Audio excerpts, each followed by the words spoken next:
Bienvenidos a Construyendo Fiabilidad. Esta es mi charla con Víctor Rubiano, el único ingeniero de lubricación registrado de España. Casi nada.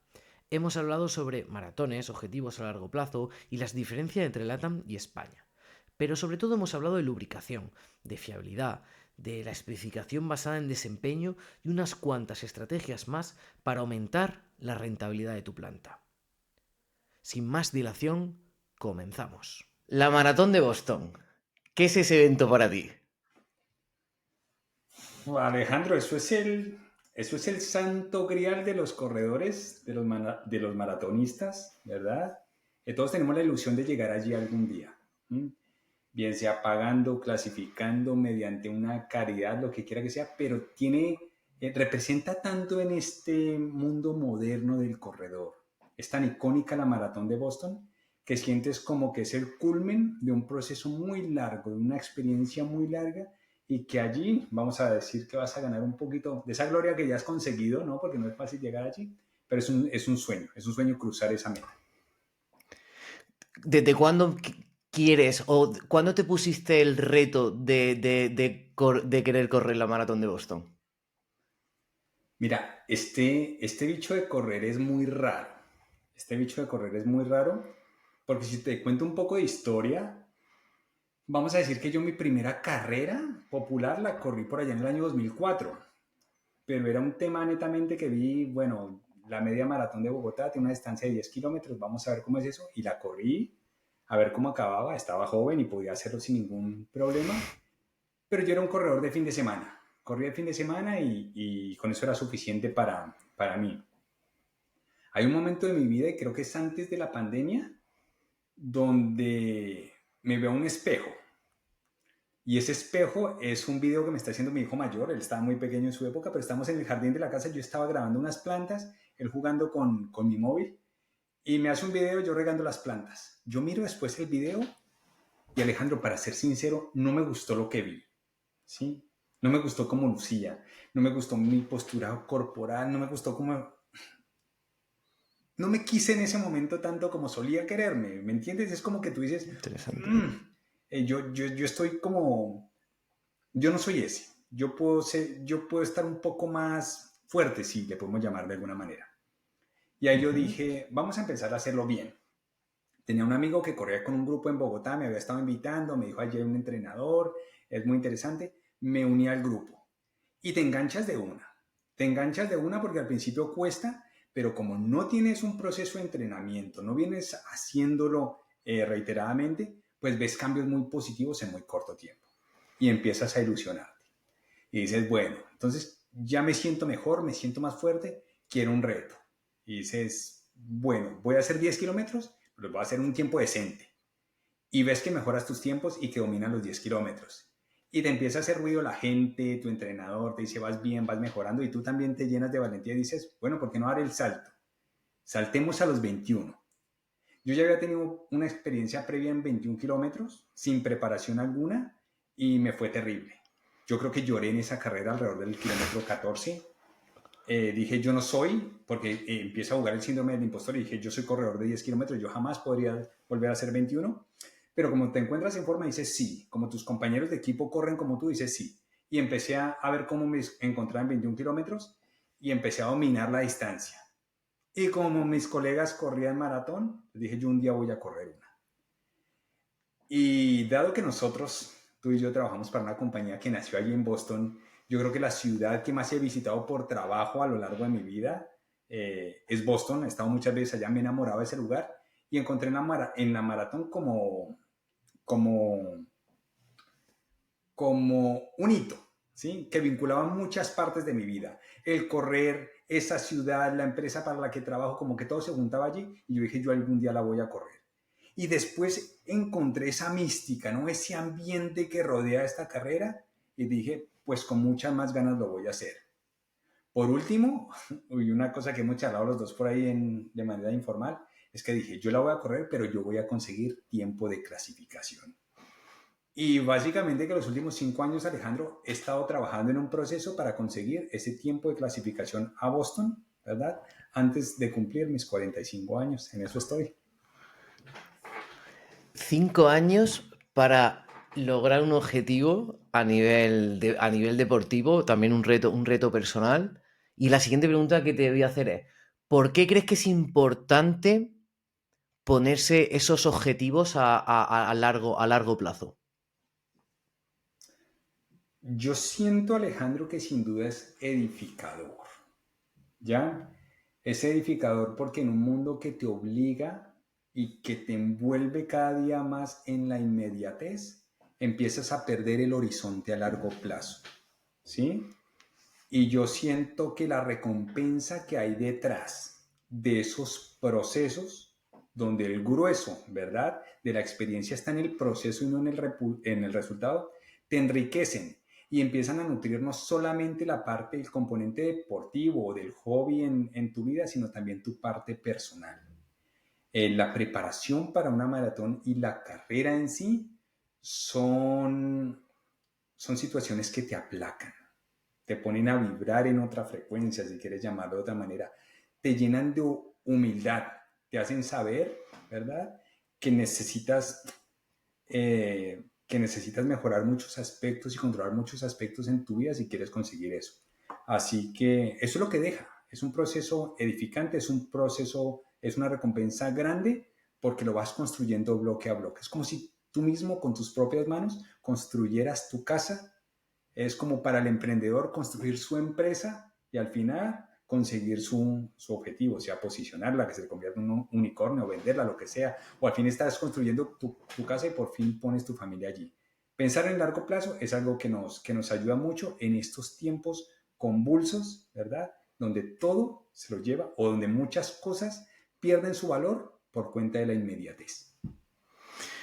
Sí, yo he de reconocerte que una de las cosas que más he aprendido desde que estamos trabajando juntos y que creo que es un problema que no solo tengo yo, creo que mi generación la tiene y si vamos a generaciones más atrás, generaciones más jóvenes, todavía es más, que no estamos acostumbrados a ponernos objetivos tan a largo plazo y buscar las cosas tan a largo plazo. Es decir, siempre queremos llegar, queremos correr mucho y lo queremos todo, lo queremos ya. Y hay a veces, y yo una de las cosas que he aprendido es que contra más avanza en la edad, contra más mayor te haces, más a largo plazo tienen que ser los objetivos porque todo cuesta más. Es decir, el objetivo es mayor, el reto es mayor y lo que antes a lo mejor te costaba 3 meses, ahora de repente son 6, son 9 o te vas a 2, 3 años. Para mí, hace 3, 4 años, ponerme retos de 2 años era una absoluta locura. Y ahora lo estoy aceptando en parte también gracias a nuestras conversaciones fuera de cámaras de cómo tengo que establecer esos objetivos a largo plazo. Y es que el tema de los maratones me parece como, y sobre todo con el tema de maratón de Boston, un objetivo a 5 años, pero que miras allá, pero que tienes que trabajar cada día para poder llegar, porque como no trabajes cada día para poder llegar, ese objetivo a largo plazo a 5 años no vas a poder conseguirlo. Sí, yo siento que al final, Alejandro, tenemos que ser muy perspicaces en los diferentes aspectos de la vida, muy intuitivos y saber cuándo nuestras metas deben ser cortoplacistas, cuándo medioplacistas, cuándo largoplacistas. ¿Sí? Porque al final vivimos en un mundo que nos permea y nos afecta. Y así como hay ocasiones donde debemos, la agilidad es lo que manda, en otras no. En los aspectos que importan en la vida, Alejandro, creo yo, en esos que te marcan como individuo, el largo plazo es parte de la clave, porque al final construir un hábito, establecer un ritmo de vida, construir una carrera profesional, todos quisiéramos cuando terminamos la universidad, ¿verdad? Salir de la carrera y tener ese puesto soñado, ¿sí? Como que esa idea nos la vendieron, sales de la universidad y tienes el puesto soñado, te enfrentas a la realidad y te vas a dar cuenta que te toca arrancar desde muy abajo, ¿sí? Debes empezar a ganar esos espacios, a construir aprendizajes, a fracasar, va a haber dolor en el camino y si no estás preparado para eso, pues te vas a frustrar y vas a decir, yo para qué me metí en este cuento, quién dijo que un ingeniero mecánico vivía bien, yo por qué no fui industrial, por qué no fui, bueno, por qué no fui abogado, cualquier otra cosa, bueno, aunque no la tienen fácil tampoco. Me refiero, hay analogías, ¿no? Eh, Y eventualmente, y aquí me estoy perdiendo un poco porque me estoy yendo por las ramas, pero la maratón te da eso, pensar en el largo plazo. Y resulta, Alejandro, y aquí sí voy a ser muy, muy puntual, empieza a permear los aspectos de tu vida personal y profesional. Entonces, fíjate cómo puede hacer un vínculo, si es que tu pregunta va para allá, y creo que por allí vamos. Eh, yo trabajo en dos áreas. Si yo Ujú. vinculo, si yo trato de integrar lo que hago en mi vida profesional, hay dos áreas. Primero, la fiabilidad a través de la lubricación, la tribología y las soluciones, ¿verdad? Para aportar fiabilidad a mis clientes. Pero al final lo que hago es una transacción, eso quiere decir ventas. Las ventas, tú lo sabes mejor que yo, son una carrera de largo aliento. Sobre todo la venta técnica, la venta profesional, la venta Correcto. compleja. La fiabilidad en la industria, ¿sí? Cuando tú organizas tu programa de mantenimiento, tu plan, tu presupuesto de mantenimiento, lo anualizas y por lo menos sabes que en un año tienes que ejecutar ese plan. La inmediatez, la reactividad no funciona bien allí o no se aprecia o no es la norma. Así que para los que estamos en ventas, por ejemplo, correr nos enseña a plantear objetivos.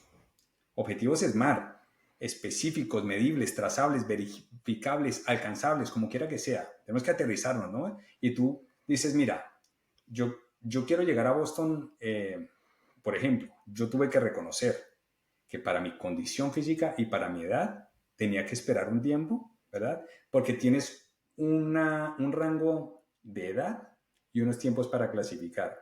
Y por como yo empecé a monitorear mi avance, supe que mi clasificación iba a estar cerca de los 45 años. ¿Ya? O sea, lo primero, un baldado de realidad. Yo quisiera ser más rápido, pero no puedo. Yo quisiera vender más, pero no puedo, tengo limitantes, ¿cierto? Entonces Mm. tengo que construir un plan para llegar a ese objetivo. Entonces te enseña a construir paso a paso, a pegarte a un plan, ¿sí? A tratar de seguirlo al máximo porque estás preparando una maratón y resulta que está lloviendo y debes hacer 15 kilómetros. Pues hay que salir. De lo contrario, no vas a llegar preparado y vas a fracasar. Está haciendo frío, está haciendo calor, tienes que adaptarte, estás viajando. Pudiste hoy en la tarde, en la noche, al mediodía. Adaptabilidad.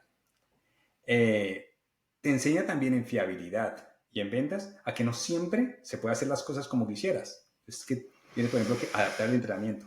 No pude hacer hoy los 15 kilómetros que quería, pero hice 12 y subí un poquito el ritmo para tener las sensaciones.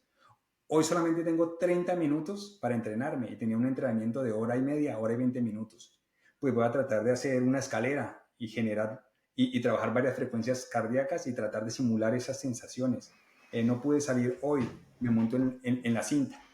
Es un proceso de optimización, que es algo de lo que yo hablo también mucho cuando estamos hablando de, o estamos tratando el tema de fiabilidad. Todos quisiéramos tener un escenario, voy a la industria, en nuestras máquinas, en nuestros componentes, donde esto funcionara perfectamente. Sería el ideal y no tendríamos mucho trabajo nosotros. Quisiéramos que una solución mágica nos llevara a la mejor condición de fiabilidad de la máquina, pero no se puede. No se puede. Tenemos que tenerle un plan, ejecutar cosita por cosita y llevar a ese nivel. Ahí es donde entra nuestra parte latina de esa capacidad de adaptación que creo que tenemos los países latinos. Entonces, antes de continuar, vamos a irnos un poco atrás en el tiempo, repasando tu currículum vitae antes de llegar a España, del nuevo rol que tienes. Estuviste como Business Developer para LATAM en las áreas de recubrimientos y luego el área también de lubricantes industriales para Chesterton. Y luego, antes de eso, especialista para Pedro Sánchez, también una empresa que colabora con Chesterton en Colombia. Vale, hasta aquí tu trayectoria ya la conozco, todo el mundo la puede ver en LinkedIn, pero la pregunta es, ¿cómo te lleva la vida a meterte en la industria y en el mundo de Chesterton? ¿Qué ocurre? ¿Qué estabas haciendo? ¿Qué experiencia viviste para acabar en este mundo de la fiabilidad? Uf, Alejandro, esto es una mezcla de afortunados accidentes y también saber leer muy bien las oportunidades y tener la valentía para lanzarse a agarrarlas. No sé desde dónde deba empezar, pero creo que desde que soy muy chico tengo curiosidad intelectual, ¿sí? siempre he querido dar un poco más, preguntarme un poco más, ¿qué hay más allá para mí? Yo vengo de una familia donde, por ejemplo, desde mi abuela, mi mamá, mis tíos, mis primos, mis hermanos, yo fui la primera persona que consiguió el bachillerato en mi familia materna, por lado de mi abuela, mis tíos, etcétera. Yo fui la primera persona que fue a una universidad, ¿ya? Entonces el tema de la educación profesional no era algo con lo que mi familia estuviera familiarizado, valga la redundancia, en mi Hmm. familia conocieran de eso. Pero yo desde muy pequeño tenía la inquietud de que la manera de, vamos a decir, de salir un poco, ¿verdad? De crecer como persona. Es que no quiero decir salir por la pobreza porque de la pobreza porque nunca me he sentido pobre, ¿verdad? Pero de conocer el mundo, hacer otro tipo de cosas, era a través de la educación. Y ahí empecé a darle, Alejandro. Y tuve la fortuna de pasar por la universidad pública, de tener el chance de ir a la universidad pública. Yo primero me formé como tecnólogo mecánico, ¿sí? Y de allí la universidad te da la oportunidad de en ciclos propedéuticos hacer la ingeniería mecánica. Yo termino la Tecnólogo tecnología mecánico mecánica. sería lo que aquí equivale a una FP, ¿no? Una formación profesional especializada en mecánica, ¿no? Más o menos. Por ahí es, por Vale. ahí es. Entonces, en esta universidad terminabas ese ciclo y tenías que presentarte otra vez, competir con gente de afuera y terminar la carrera de ingeniería en la noche. Llega mi primera, vamos a decir, cercanía con el mantenimiento industrial de la siguiente forma. Yo empiezo a hacer la ingeniería en la noche, pero trabajaba en el día. Trabajaba en un taller de fabricación de moldes y troqueles. Allí era electroerosionador. Operaba una electroerosionadora de penetración. Una máquina bien, bien interesante, Joder, ¿verdad? sí. No sé si la conoces, pero No, no, no. es un equipo interesante. El hecho es que, otra vez, vuelven a casualidades y oportunidades y cómo eres valiente para aprovecharlas. La empresa se está certificando con la ISO 9000, necesitan definir un plan de mantenimiento para la maquinaria. Yo estoy allí como operario de la máquina, pero levanto la mano y digo, yo puedo hacer eso. Y el dueño de la empresa me dice, ¿usted sabe hacer eso? Y yo le digo, sí, yo soy tecnólogo mecánico, tengo un título, yo puedo hacerlo. Y empiezo a hacer un recorrido, me dan la oportunidad, salgo de operar la máquina y me ponen a trabajar en ese proyecto. Y empiezo a revisar las máquinas, sus manuales de mantenimiento, veo lo que se hace en el día a día, charlo con los operarios y encuentro, por ejemplo, que la lubricación es una parte importante del mantenimiento de las máquinas y herramientas. Creo manuales de mantenimiento, pero de lubricación no tengo idea. Sigo, lo que hago ahí es seguir lo que dice el fabricante. Ujú. Creamos, ¿verdad? Estos manuales, creamos el programa de mantenimiento de la planta, sale bien. De allí me nombran coordinador de mantenimiento, me dan cargo, pero no me suben el sueldo. Yo peleo, Algo ¿verdad? demasiado típico también, creo, ¿eh? Sí, sí, sí. Yo peleo, no ocurre nada, y estoy un tiempo más. Bueno, pasan diferentes cosas. Me muevo a trabajar después en una planta de tratamiento de aguas residuales como técnico mecánico. Me muevo por el sueldo, no por el cargo. Pero allí parte de lo que tenía que hacer era lubricar equipos en planta. Y fíjate en esto, en la escala jerárquica del departamento de mantenimiento, yo estaba en el sótano. Era de la parte, vamos a decir, el técnico 3. Y el Sí, técnico sí. 3 adivina qué hace y todavía lo sigue haciendo porque te estoy hablando de 2004, 2005. Hoy por hoy, quien hace la lubricación en muchas plantas, no voy a generalizar, pero en muchas plantas, es la persona menos preparada. Y yo era la persona menos preparada para ejecutar esa tarea. Así que yo hoy miro en retrospectiva y era enemigo de los rodamientos. Era enemigo de los componentes de los activos físicos lubricados porque no tenía ni idea. Sé que mezclaba grasas, sé que a veces no ejecutaba la rutina apropiadamente, sé que no sabía qué tanta grasa o lubricante poner, no sabía inspeccionar un aceite, no sabía hacer muchas cosas, pero era la labor que me endilgaban. Salgo de ahí, paso a una compañía que vendía máquinas herramientas. Yo trabajaba en la instalación y puesta a punto de máquinas herramientas convencionales y de control numérico desde el área de mantenimiento. Allí poco o nada con la lubricación y por cosas de la vida salgo de esa empresa. Y lo voy a ligar ahorita para que entiendas una parte. Me voy de la empresa, estoy en el paro, como se dice aquí, estoy desempleado varios Ujú. meses y me empieza a entrar angustia. Yo estoy recién casado para la época, estoy endeudado, estoy comprometido, estoy creando un hogar y pasan los meses y no consigo trabajo. empiezo a apuntar ofertas de empleo a diestra y siniestra y me encuentro alguna muy curiosa porque se buscaba un vendedor de herramientas, ¿sí? Y yo dije lo que sea, lo que sea. Me postulé y llegué a una entrevista con quien es el distribuidor de Chesterton en Colombia. Yo paso la primera prueba, que era una prueba de razonamiento mecánico. Paso una prueba con una persona que veía allí que dirigía la parte comercial. Les gusta mi perfil. Me siento con el dueño de la empresa. Y en mitad de la entrevista, él me dijo, mire, estamos buscando un vendedor de herramientas, pero me interesa usted para otro tema. Y ahí me echó el cuento de lo que era este mundo de Chesterton, que todavía no lo entendía muy bien. Yo dije sí, Alejandro, no porque me hubiera convencido la idea, sino porque tenía que trabajar en algo. No había otra opción en aquel momento.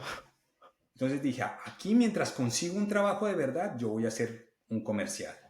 Y tengo que decirlo hoy por hoy, lo digo con algo de humor, pero para mí era de cierta forma humillante, ¿verdad?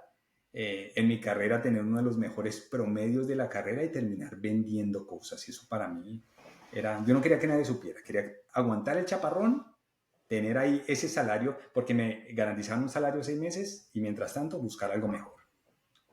Y empiezo a trabajar en este mundo, me asignan unos clientes del sector petrolero y petroquímico y primero, desde lo económico, empiezo a ver que el negocio da, que esto de ganar comisiones y vender es interesante.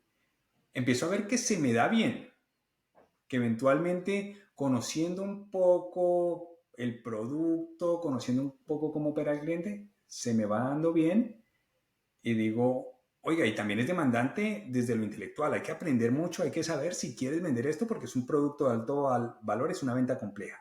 Y me engancho, y empiezo primero a tirar por la parte de corrosión, recubrimientos compuestos. Y empiezo a vender bien, más o menos, pero cositas pequeñitas, pero yo tenía más ambición. Y empecé a preguntar quiénes estaban a cargo en estas compañías petroleras y petroquímicas del tema de revestimientos, porque yo ya quería ver los tanques, las tuberías, los recipientes a presión, y tan pronto averiguo quiénes son y trato de abordarlos comercialmente y técnicamente, pues recibo un portazo, porque es gente que está, vamos a decir técnicamente, en otro nivel. Y lo que hace ese portazo es desafiarme y decir, bueno, yo tengo que saber tanto o más que ellos para poder influenciar sus decisiones y poder posicionar aquí mis soluciones. Así que digo, bueno, veo quiénes son, veo sus perfiles, digo, esta gente está certificada por NACE, la Asociación Norteamericana de Ingenieros de Corrosión, y digo, pues yo también me voy a certificar. Y me fui para Houston, con muy poco inglés, en el cuartel general de NACE, consigo mi certificación, llego con la certificación, la presento como una credencial y me empieza a funcionar. Y empiezo a comer libro, como decimos en Colombia, a estudiar, a estudiar, a estudiar, a empaparme el asunto. Y en cuestión de un tiempo, yo veía que ya podía, ¿verdad? Empezar un poco más, a hablar un poco más de corrosión y de revestimientos con ellos. Y eso empieza a fluir.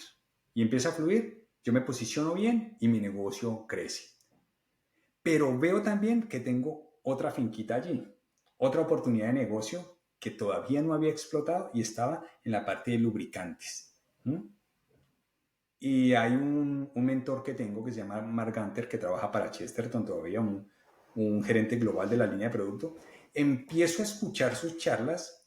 Me parecía muy atractivo la forma como él presentaba el impacto de la lubricación desde el sentido común en la fiabilidad industrial y en la eficiencia energética.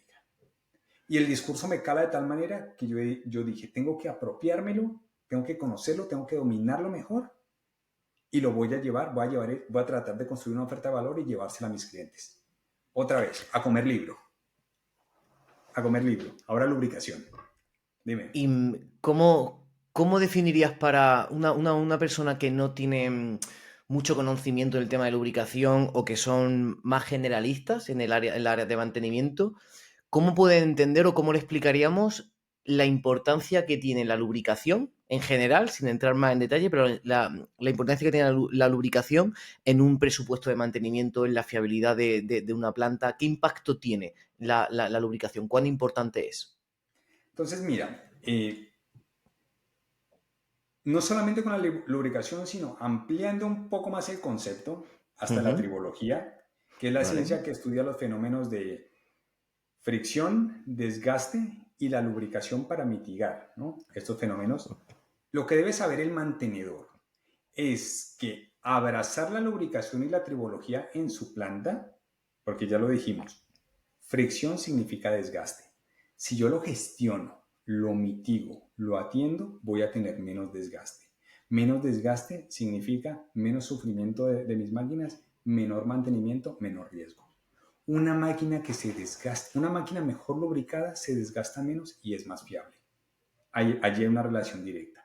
Y hay una relación directa entre fiabilidad y consumo de energía. Entonces, si tú estás al frente de la producción de la planta o estás al frente del mantenimiento de la planta, debes saber que la gestión de la lubricación en planta es un promotor de ahorros, es un promotor de productividad. Máquinas que trabajan de una manera más rápida, más eficiente, máquinas que paran menos, hacen procesos más productivos. Eso es lo que hace la lubricación y la tribología por las plantas.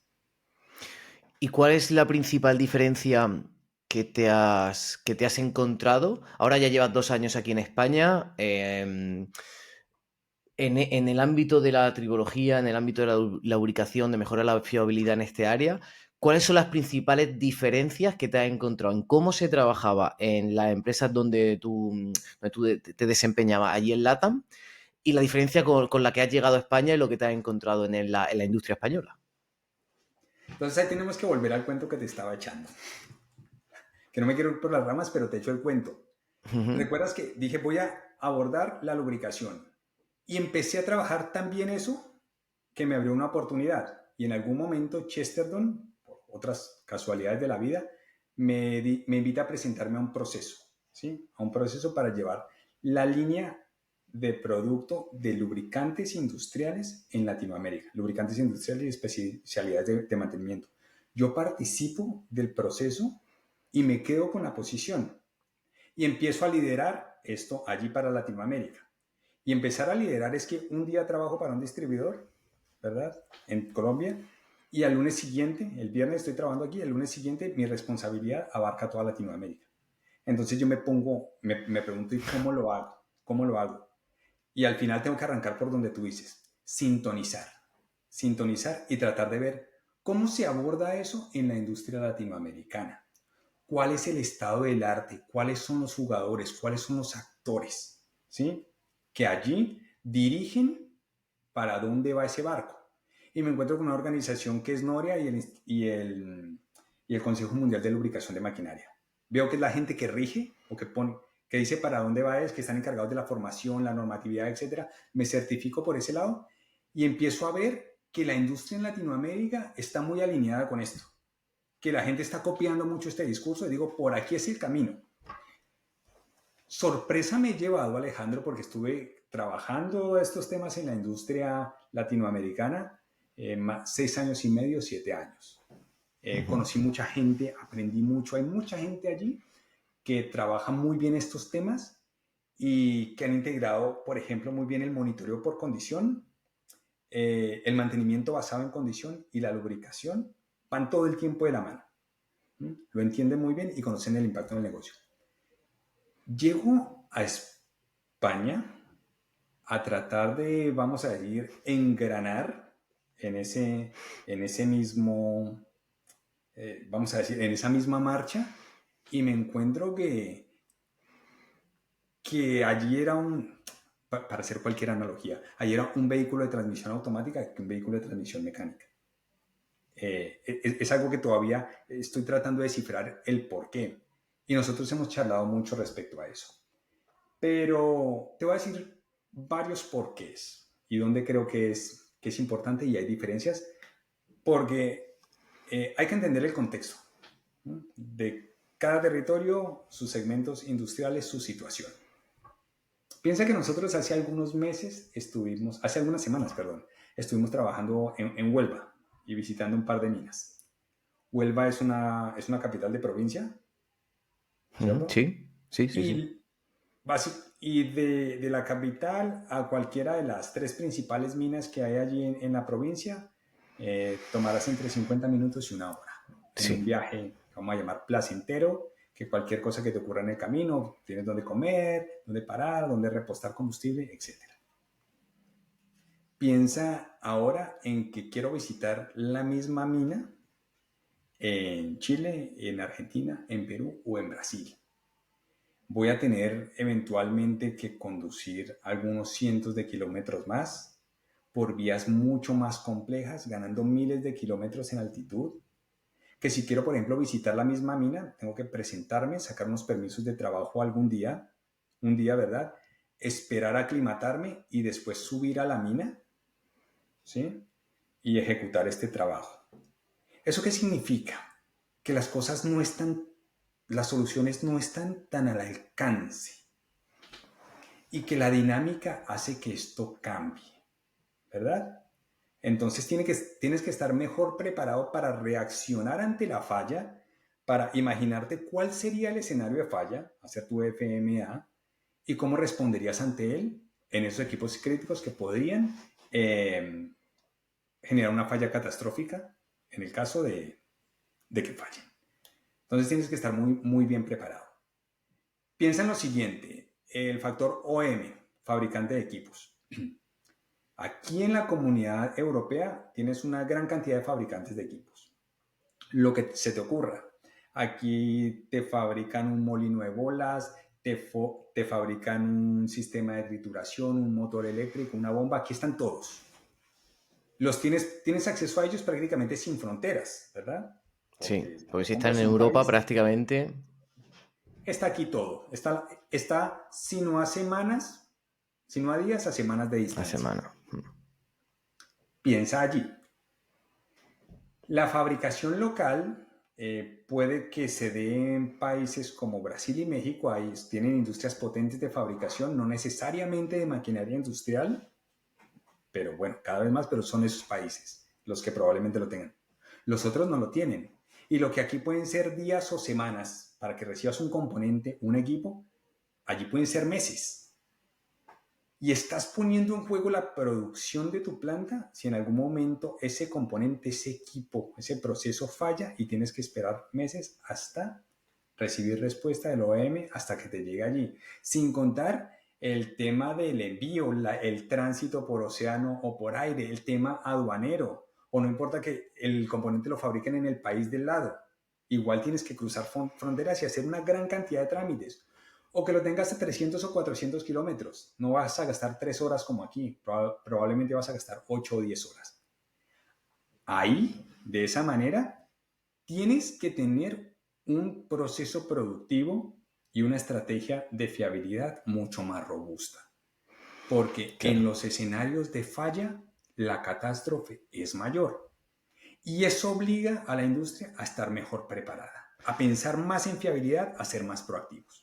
¿Ya? Claro. Dos elementos te nombro ahí. Y el tercero, que es algo de lo que, por ejemplo, yo doy fe.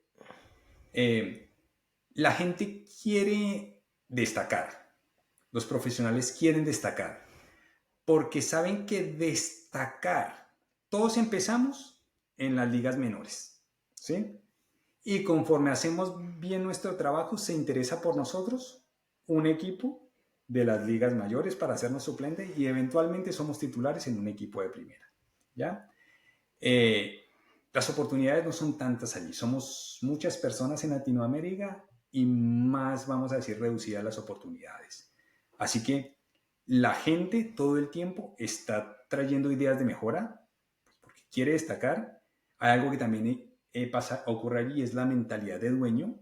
Si tenemos un buen trabajo, un trabajo en lo que nos gusta, nos preparamos para ser ingenieros, si tenemos un trabajo de ingenieros, lo queremos cuidar, cuidamos el negocio, cuidamos los activos, entonces tenemos ese tipo de mentalidad. Y último es que resulta que allí no podemos seguir tanto las reglas del fabricante del equipo.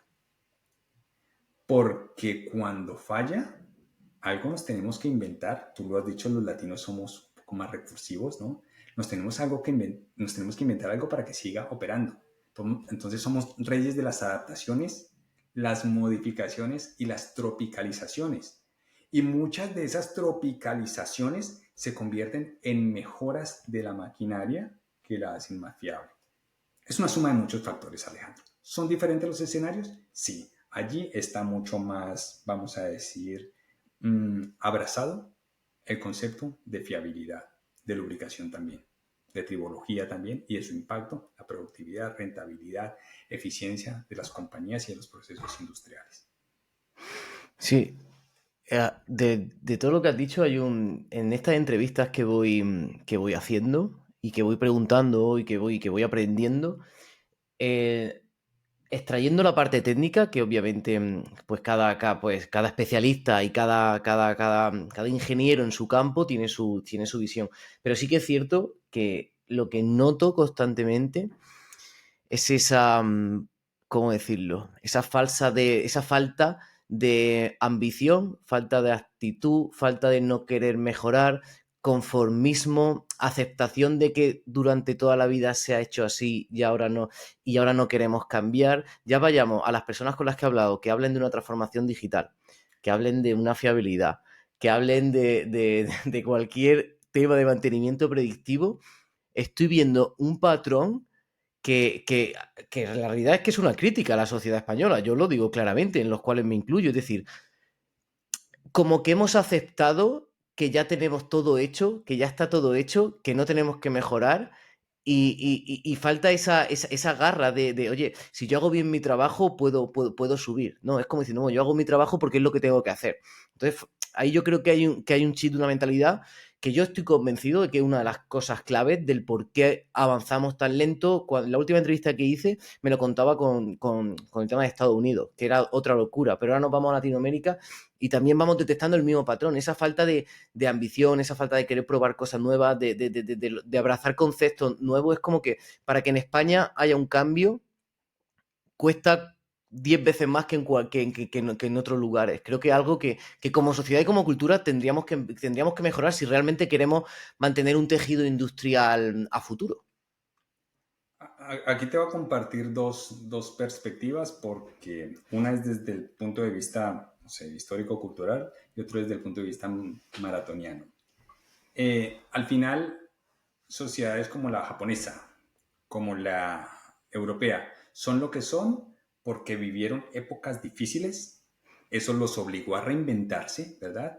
Porque al final era cuestión de reconstruirse después de una guerra, como muchas naciones latinoamericanas todavía estamos tratando de salir de conflictos internos y bueno, de salir de allí, o reconstruirse después de una guerra, o salir de la hambruna, o tener mucha gente en la pobreza, y eso los obligó.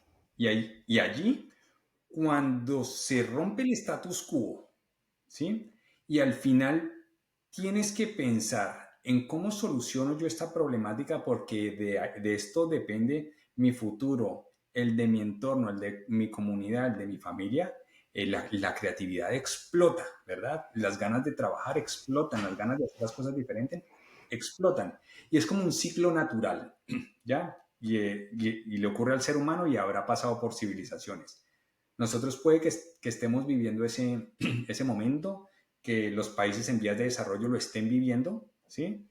Y llegará el momento en que estén allí y van a alcanzar un nivel de confort que probablemente los ponga en una posición donde ya no queremos cambiar nada porque significa esfuerzo y creo que es un ciclo continuo, ¿no? En la historia de este planeta. Pero ahora, desde el punto de vista profesional y desde el punto de vista maratonista. Eh, Maratonista. A mí me costó mucho reconocerme, Alejandro, hago un paréntesis, como el maratonista, tenía el síndrome del impostor. Tuve que pasar la meta de mi cuarta maratón para decir soy maratonista porque me daba muy duro y decía, como no he conseguido el tiempo que he querido ni dominarla como quería, solamente hasta la cuarta maratón, me dije soy maratonista. Pero bueno, soy corredor popular, maratonista de mucho, yo voy a decir que soy corredor popular. Pero, resulta que la fiabilidad, construir fiabilidad en una compañía es algo incómodo, Alejandro. Es algo incómodo porque tienes que hacer cambios, tienes que convencer a la gente, tienes que cambiar cultura, tienes que dejar de hacer lo que estabas acostumbrado a hacer todos los días. Tienes que pensar, tienes que encontrar soluciones, tienes que entrevistar proveedores, tienes que cambiar formularios. Por eso, incluso en la industria, hay procedimientos y protocolos para manejo del cambio. Por lo incómodo que es, se inventa un protocolo para hacerlo. Cuando empiezas a correr, ¿sí? De esta manera persigues objetivos, te acostumbras a la incomodidad. Aquí vives con dolor todo el día, te acostumbras a correr con viento, con sol, ¿verdad? Con la barriga llena, con el estómago vacío, después de un día que estuviste viajando, cogiste un avión, 200 kilómetros de carretera de ida y vuelta, llegaste al hotel y dices, tengo que correr. Es incómodo, pero tengo que correr. La fiabilidad es eso mismo, Alejandro, y realmente no muchas personas allá afuera están dispuestas a estar incómodas, pero las hay, pero las hay. Hay gente que quiere hacer las cosas diferente, hay gente que no se conforma con ver cómo se hacen las cosas el día a día, es sencillamente construir redes y encontrar esos interlocutores. Yo creo que los que vivimos la fiabilidad tenemos que divulgar los conceptos, tenemos que animar a la gente, tenemos que impulsar a que estos cambios se den. Así que bueno, no desfallecer ante ese propósito. Sí, bueno, en ello estamos. Básicamente es el principal objetivo de estas charlas que estamos teniendo. Es intentar llegar a más gente y que la gente vea lo bonito que es este mundo una vez que empieza. Entonces, hablando de que para estos locos como nosotros de la fiabilidad, ¿qué es la especificación basada en desempeño?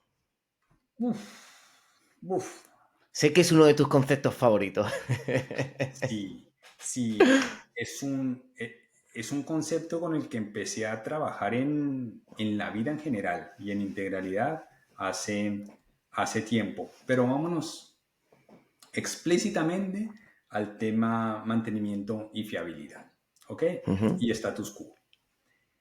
Eh, Resulta que los fabricantes de equipos, y aquí te voy a dar cualquier ejemplo, el fabricante de un motor eléctrico. Es más, me gusta el concepto, vamos a aterrizar otro concepto acá, que tú eres ingeniero mecánico como yo, y por allá cuando estábamos en una clase de termodinámica y calculábamos aires acondicionados, por ejemplo, hablábamos de las condiciones de confort. Una temperatura ideal, una humedad relativa ideal, unos rangos, ¿no? Eh, Cuando muchos equipos, componentes, maquinaria se diseña y se construye, se hace sobre la base de unas condiciones estándar de operación. ¿Ok? ujú. Lo que sabemos de la industria es que rara vez las condiciones de operación son estándar. O bien la dirección de la compañía dijo, hay que producir un poco más y subimos caudales, subimos presiones, subimos temperaturas, aceleramos los procesos. O bien las condiciones atmosféricas, ambientales, el entorno, lo hace más agresivo y el equipo está trabajando en cualquier zona, menos en la zona de sus condiciones ideales para la cual fue diseñado. Te pongo un ejemplo. Un fabricante de motores eléctricos fabrica una referencia. Un lote de 1000 motores eléctricos, la misma referencia. Algunos de ellos van a ir a la selva amazónica, otros van a trabajar en el desierto de Atacama, otros van a trabajar en Alaska y otros van a trabajar en Andalucía. Temperaturas diferentes, humedades diferentes, condiciones operativas diferentes. Cada uno de ellos va a ser operado mediante una transmisión o se va a acoplar, ¿verdad?, a otro elemento motriz mediante una transmisión diferente. Y quiere eso decir que nosotros tenemos la responsabilidad, mantenedores e ingenieros de fiabilidad, de ajustar el mantenimiento de esos equipos a las condiciones reales de operación. Y ahí es donde entra el concepto de especificación basada en desempeño. ¿Ok? Si tu equipo está diseñado para trabajar en estas condiciones estándar, sobre las condiciones operativas o ambientales estándar, va a encontrar un equilibrio. Pero en la realidad, ¿qué es lo que pasa? Que las condiciones operativas pesan más, ¿verdad? Inclinan la balanza, vamos a decir, temperatura, vibración, carga, humedad, corrosión, inclinan la balanza en negativo de esas condiciones estándar y lo que hace es rompe ese equilibrio y la expectativa de vida de los componentes y equipos se reduce y por tanto su fiabilidad.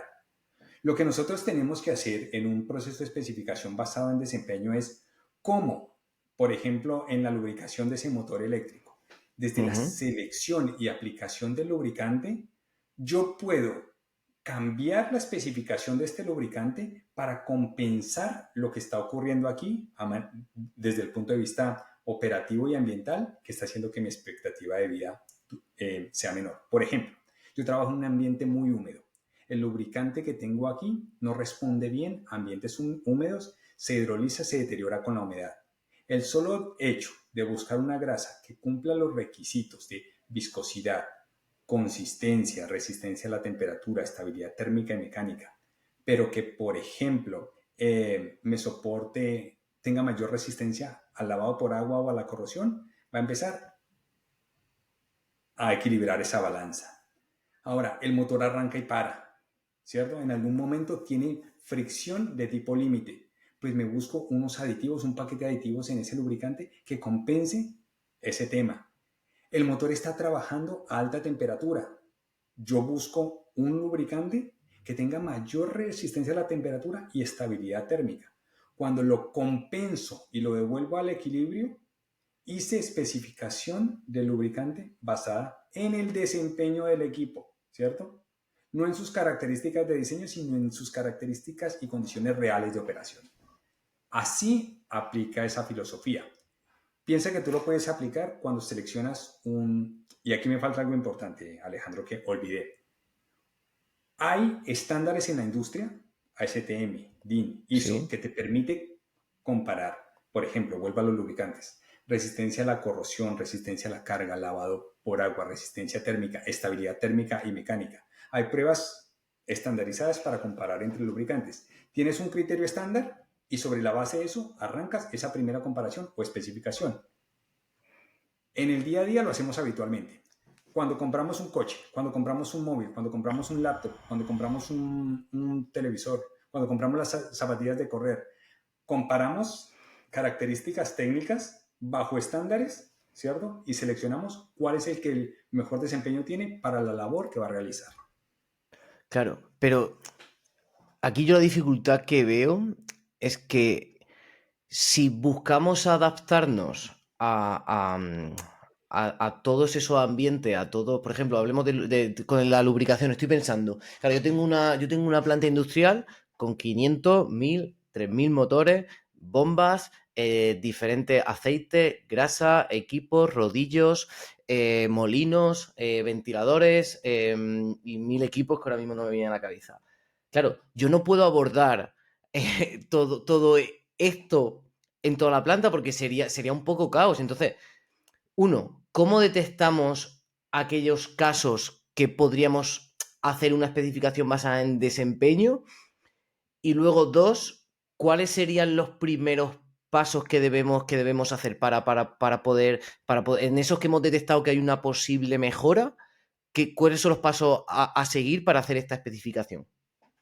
Bien, tienes razón en que sería inoficioso, no inoficioso, sería complejo y eventualmente no sería viable económicamente Claro. atender bajo esa misma premisa todos los equipos de la planta, ¿ya? Pero algo maravilloso, hay una, no sé, será una ley, un concepto maravilloso en el mundo de la industria que es la ley de Pareto, ¿verdad? Entonces, En la el vida en Pareto general, yo creo. la vida en general existe. Y dices, bueno, yo por dónde empiezo a mejorar esto. Entonces lo que te va a decir el Pareto, y lo vas a encontrar en la planta, es, mire, hay una población de equipos que son los que más fallan, ¿sí?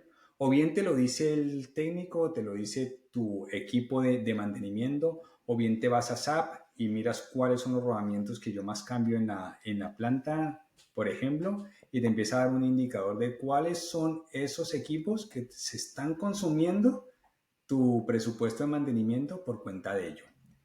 Eh, Se espera, Alejandro, se espera que la expectativa de vida de un rodamiento esté en condiciones ideales 5, 8, 10 años. Algo que yo creo que es aceptable en la industria serían 4 o 5 años. Pero cuando tú haces este Pareto, empiezas a preguntar en la planta, bueno, ¿cuáles son los rodamientos? ¿Quieres empezar por algún lado? ¿Cuáles son los rodamientos que más cambiamos? La gente y tus datos, tus métricas te van a decir, mire, hay rodamientos en planta que cambiamos cada 6 meses, cada año, cada 2 años.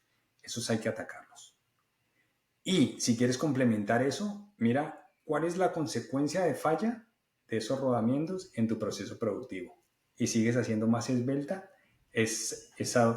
vamos a decir, ese listado de equipos o ese grupo de equipos que vas a atender. Eso pues ya está inventado porque es una matriz de criticidad.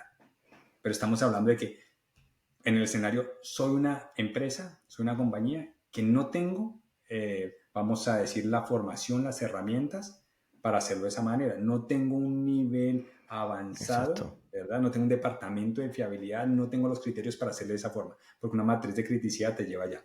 Pero lo reconoces. En una empresa pequeña la gente se habla y sabe cuáles son esos equipos más conflictivos.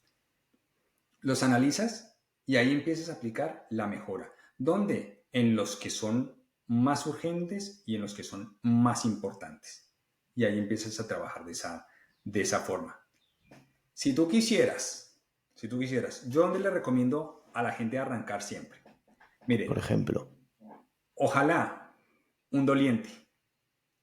Lo primero que hay que hacer es reconocer que la problemática existe, pero también la oportunidad. Y si hay alguien en planta que se quiere apersonar y liderar la transición, ¿verdad?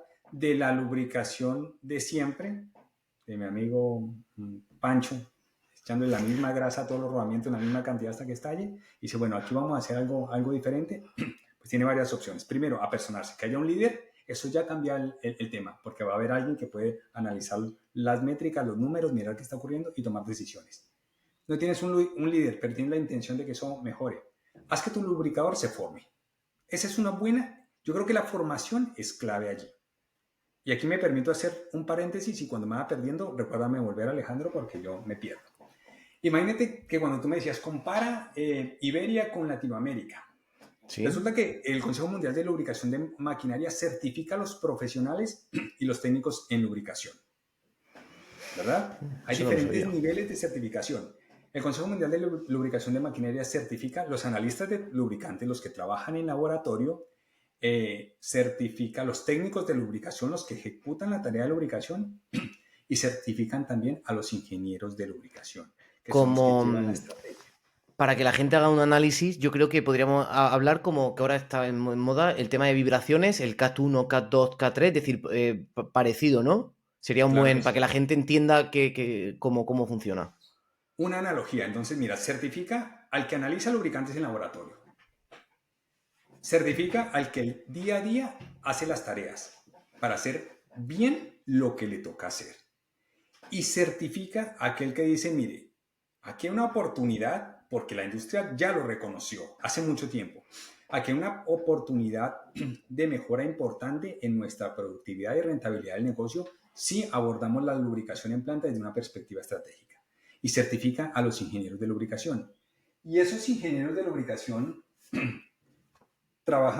pueden trabajar, no es la única manera, hay muchas formas de hacerlo, pero por donde yo lo tiraría sería trabajar el estándar ICML 55, que básicamente te lista 12 áreas que hay que trabajar en la gestión y administración de la lubricación en planta, y eso te da el derrotero.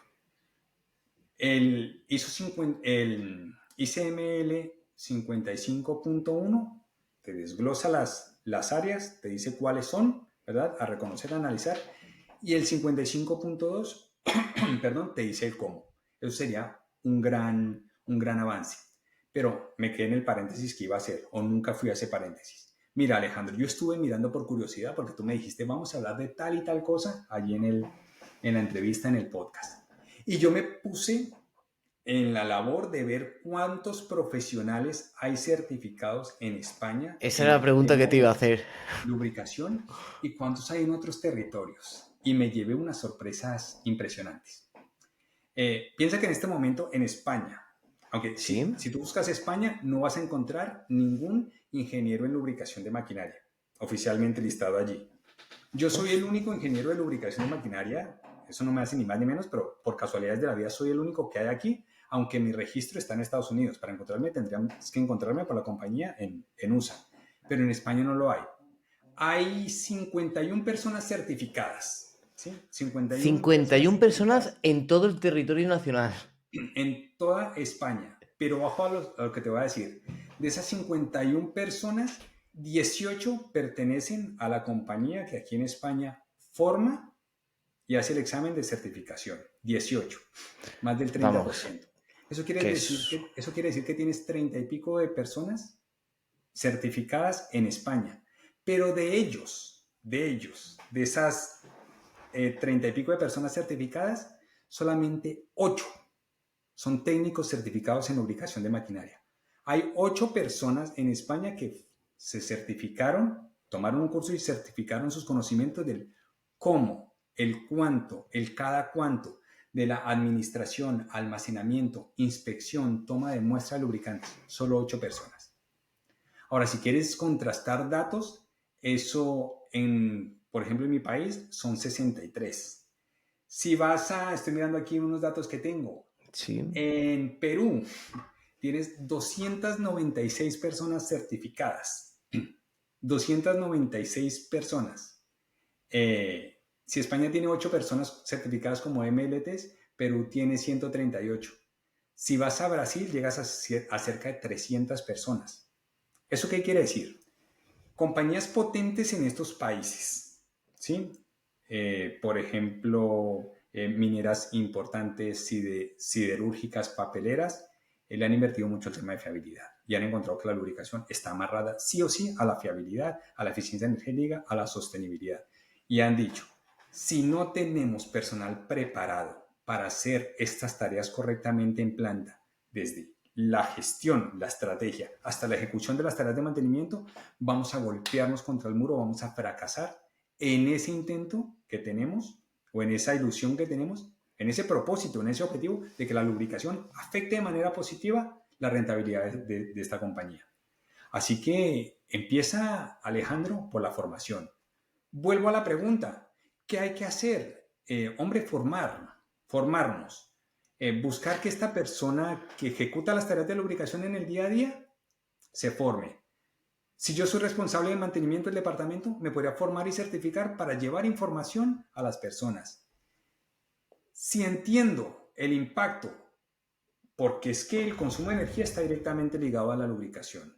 La fiabilidad está directamente ligada a la lubricación. Si entiendo eso, ¿verdad? Miro qué impacto positivo puede tener mi planta y la dirijo o quiero vender esa idea al consejo directivo, lo meto en mis objetivos a largo plazo y empiezo a definir una estrategia. Eso es mucho más ambicioso.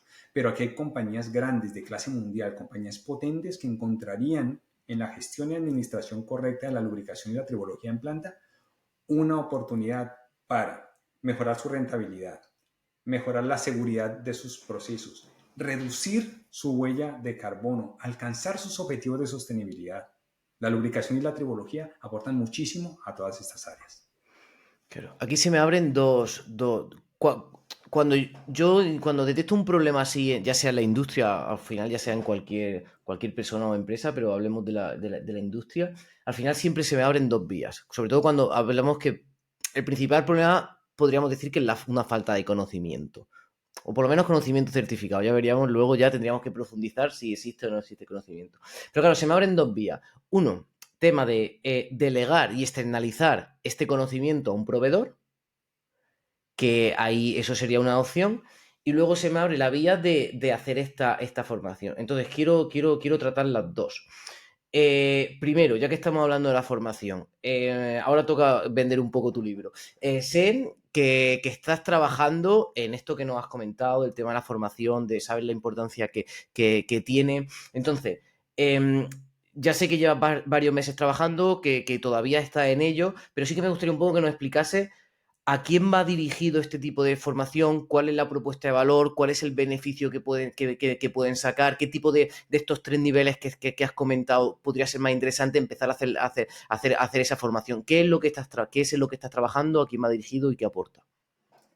Mira, Alejandro, desde diferentes sectores económicos y de la industria nacional, aquí en España hay consenso acerca de cómo la formación profesional eh, puede ser un elemento clave para que esta generación que está queriendo emplearse y vincularse al mundo laboral encuentre ese espacio, ¿no? Para hacerlo. Ujú.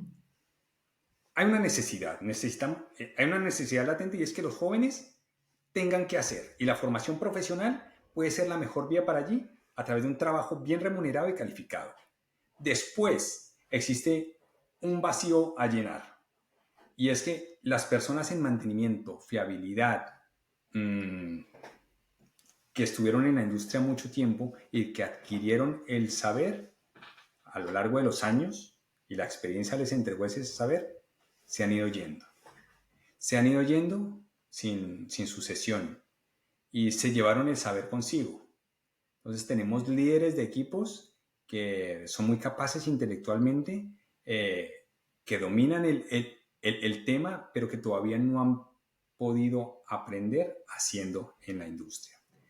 Tenemos aquí en este país el gran desafío de tener mano de obra calificada en poblaciones y en ciudades que se están despoblando, ¿sí? Porque tampoco hay oportunidades.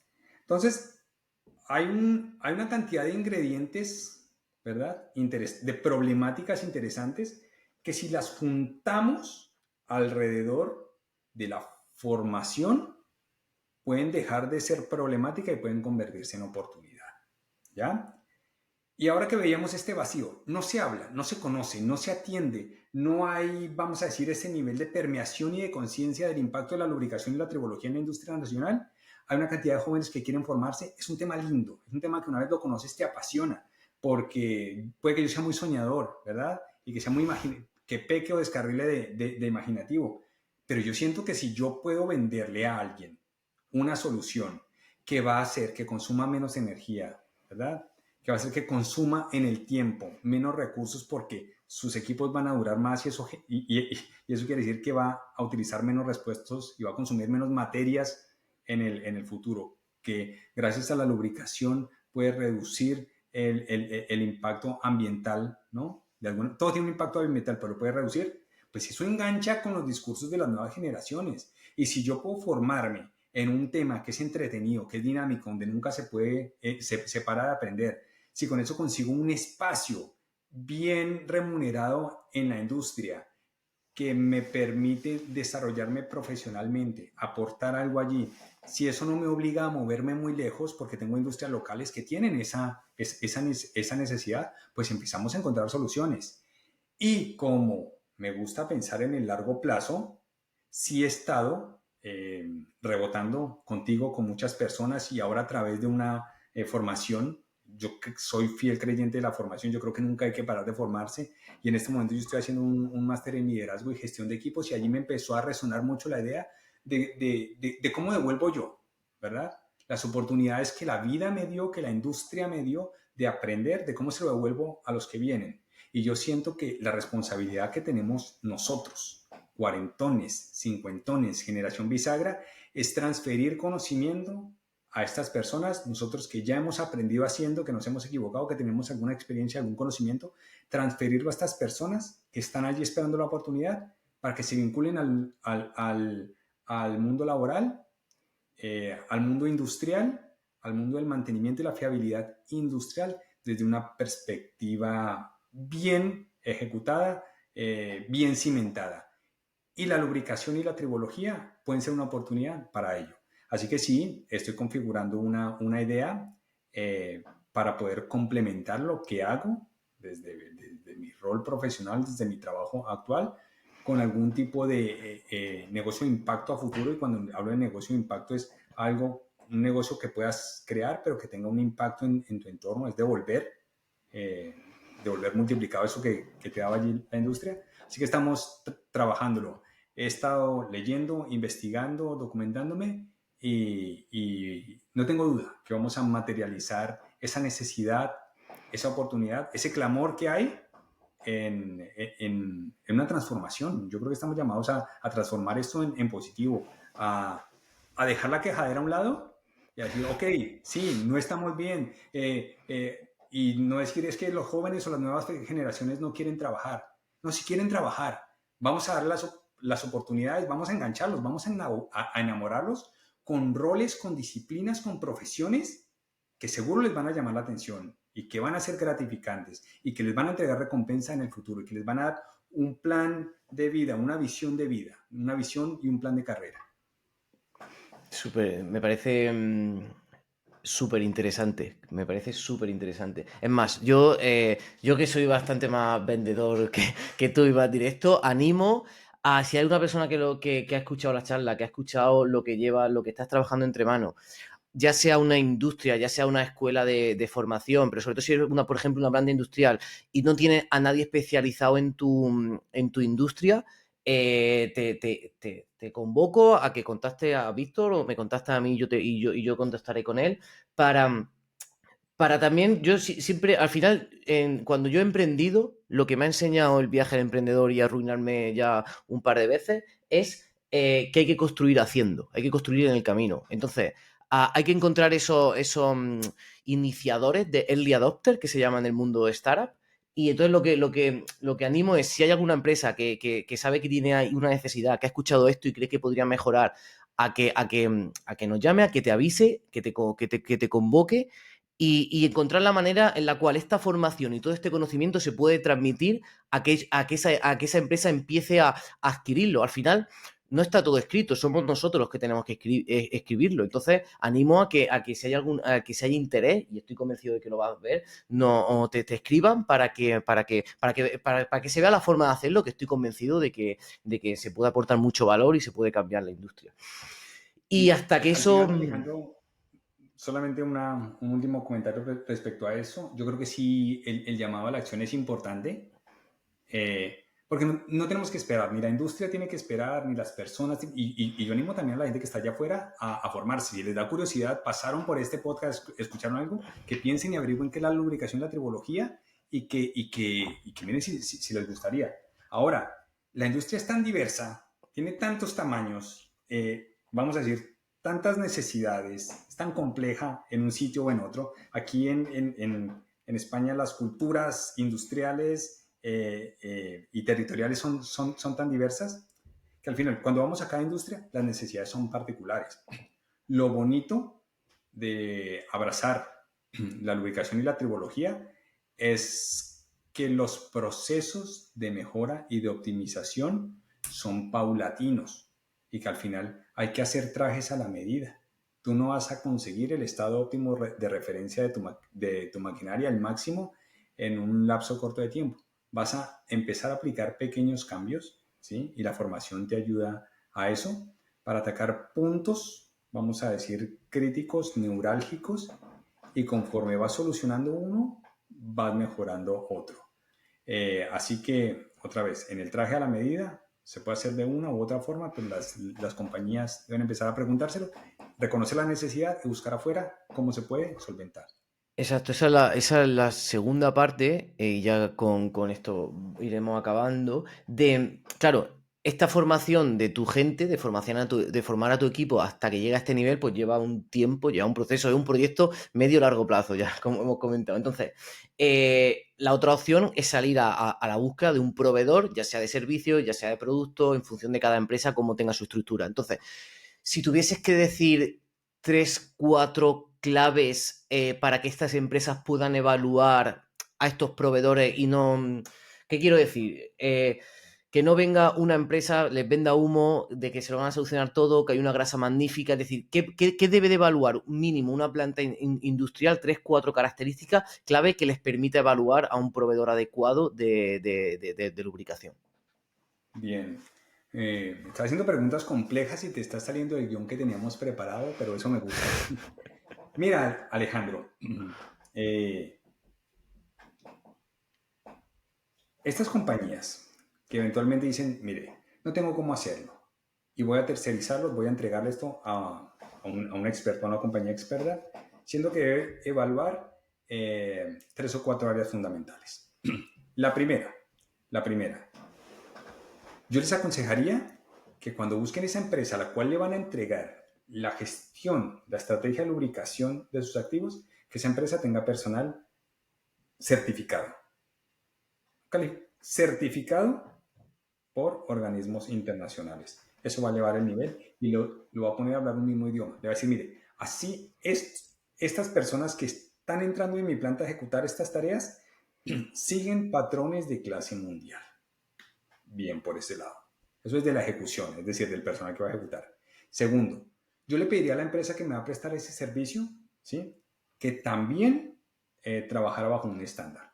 No necesariamente el que te enseñé, no necesariamente ICML 55, pero que me dijera cuál es el modelo de gestión que va a aplicar, ¿sí? Y cuáles son las áreas que va a tocar desde el punto de vista de lubricación.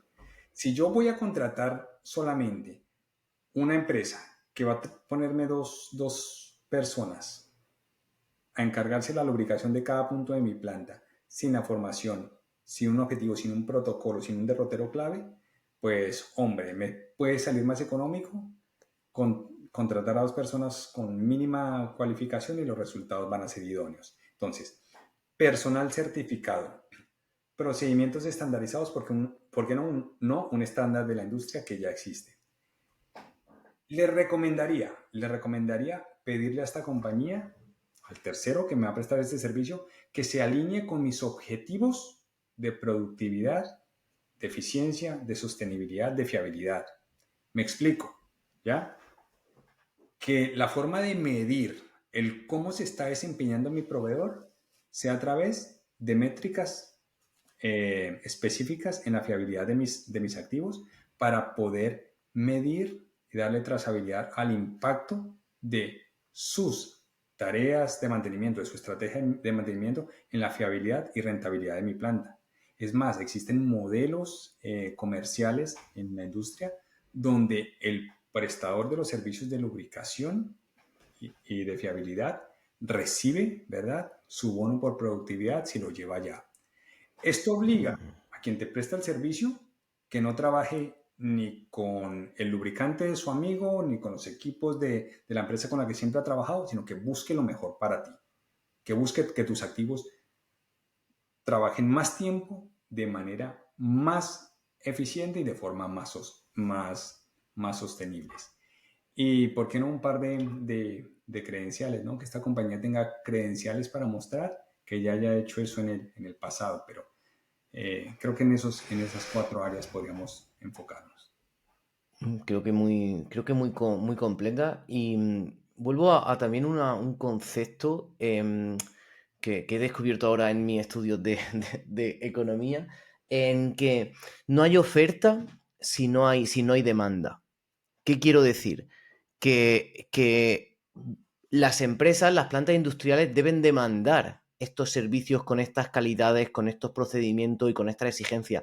Porque si el usuario final, si la empresa, si la planta no demanda, las empresas proveedoras no van a crear las ofertas necesarias para dar esto. Y al final acaba todo esto en cuatro locos hablando de estándares, hablando de lubricación, hablando de tribología, y en vez de ser un estándar, porque está estandarizado en muchos sitios, es como, oye, mira esos frikis y esos locos que están hablando de eso. Entonces, son las empresas las que tienen que demandar este tipo de servicios con estas certificaciones, con estos protocolos, y el propio mercado se regulará y la oferta y las empresas subirán su valor de su oferta para poder llegar. Al final es siempre lo mismo. Por supuesto, y piensa en ese movimiento que generaríamos si la industria se decidiera, ¿verdad?, a pensar en la fiabilidad desde la lubricación, a involucrar la lubricación en su filosofía de fiabilidad. Eso generaría una bola de nieve, porque empezarían a aparecer estas oportunidades para tercerizar o gestionar la lubricación en planta. Y, y una vez esos contratos empiezan a aparecer, empieza a darse esa tercerización con altos estándares y requiriendo personal capacitado, se van a abrir esos huecos o esos espacios para la formación y alguien los tiene que llenar. Y las personas van a empezar a encontrar allí la oportunidad de formarse y certificarse, pero van a cualificarse. Y como yo voy a perseguir, la idea aquí es que la compañía, el dueño de la facilidad, no contrate el servicio más barato, que contrate Claro. el servicio que más ahorros le va a generar o que más va a impactar en su fiabilidad, en Más que no le rentable. No el más más barato, el más rentable rentable. que le desaprovecha, más Claro, económico, claro, porque se entiende claro. barato se confunde barato con económico, Con no, más económico. económico. ¿Cuál es la perspectiva más económica que me ofrecen? Y como para responder a esas necesidades o a esas expectativas altas, ¿verdad? Del contratante, el contratista tiene que traer personal calificado y ese personal calificado pues cuesta. Y asimismo, tú dijiste, el mercado va a posicionar a lubricadores y tribólogos en unas escalas salariales interesantes, ¿verdad? Que van a abrir los ojos a esas personas que quieren hacer carrera, que van a construir un tejido, ¿verdad? En torno a la fiabilidad, lubricación y tribología en la industria y lo va a robustecer. Y que va a aumentar la competitividad y se va a regular. Y si empezamos a pelear por lo alto, pues sería el escenario ideal. Porque algo es cierto, Alejandro, y yo otra vez soy muy idealista. Los recursos van a escasear, ¿sí? El agua, la energía, las materias primas. ¿Qué debemos hacer, Alejandro? Es cierto. Operar la maquinaria por tiempos más largos, de manera más eficiente, con menor consumo de energía y con el mínimo uso de recursos. La tribología tiene como apoyar a las compañías en ese proceso, acompañar a las compañías en esa transición. El que quiera, una compañía que tenga una visión de futuro en este momento, pensando en sostenibilidad, eficiencia, autonomía, debe incluir en sus objetivos estratégicos, en sus objetivos estratégicos los departamentos de operaciones y mantenimiento, el vínculo con la lubricación de clase mundial. Chapo. Poco más que añadir. Entonces, por mi parte ya estaría, Víctor. Dejaré tu LinkedIn en la descripción para que la gente, la gente te siga, que lo recomiendo, porque deberías ya te lo he dicho, tienes que publicar más. Yo ahí te voy insistiendo, pero las publicaciones que haces son de alta calidad y creo que aportan mucho valor. Entonces, no sé si yo agradecerte haber venido, haber compartido esta charla y si tienes algún mensaje final, algo que quieras que te hayas dejado en el tintero que quieras comentar, este es el momento. Alejandro, antes que nada, agradecerte el espacio, porque no es justo quedárnoslo para nosotros, no es justo que se queden nuestras conversaciones de café, de aeropuerto, de carretera. Probablemente algunas personas vean esto hoy, seguramente en un año no van a ser algunas, van a ser muchas, probablemente en algunos meses, gracias a ese interés, nos vamos a volver a ver y vamos a seguir comunicando. Así que el mensaje claro y contundente que quiero dejar es, seamos actores catalizadores del cambio. Los que alguna experiencia tenemos, los que alguna pasión sentimos por esto, los que queremos, ¿verdad?, ver una transformación positiva con visión de futuro en la industria, tenemos que divulgar, tenemos que sentarnos a hablar, tenemos que pelotear ideas. Peloteemos ideas. Entonces lo que tú dices, o nos contactan, nos escriben, nos juntamos un día en sus plantas, charlamos. Hombre, preguntar es gratis. Qué bueno discutir estos temas. Ampliemos el espectro de la conversación, involucremos a los actores y pongamos la tribología como un elemento, o pongámoslo en el foco, en el centro de atención en la industria, tanto como podamos, y vamos a ver en el futuro un impacto interesante en esa transformación. ¿Vale? Perfecto. Pues no digo ya nada más. Creo que es un cierre perfecto. Así que nada, a todos los que estáis ahí, muchísimas gracias por invertir vuestro valioso tiempo aquí y nos vemos pronto. Chao. Chao, Alejandro. Gracias.